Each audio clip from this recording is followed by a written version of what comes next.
چار چیزیں انسان کے دماغ کو کمزور کر دیتی ہے۔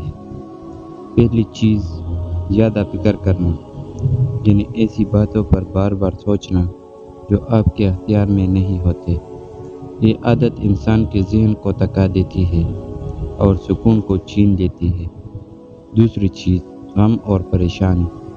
زیادہ غم کرنا دل کو اندھیروں میں ڈال دیتا ہے اور دماغ کی روشنی کو بجھا دیتا ہے۔ اس لیے اسلام میں ہمیں صبر اور اللہ پر بھروسہ کی تعلیم دی گئی ہے۔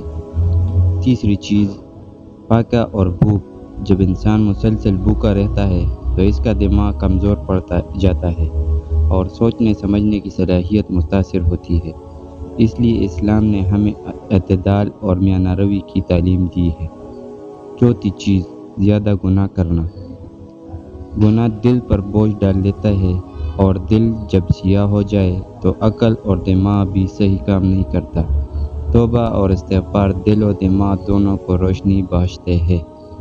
بس ہمیں چاہیے کہ ان چار چیزوں سے بچیں تاکہ ہمارا دماغ اور عقل دونوں مضبوط رہے اور ہم دین و دنیا کے ہر معاملے میں بہترین فیصلہ کر سکیں۔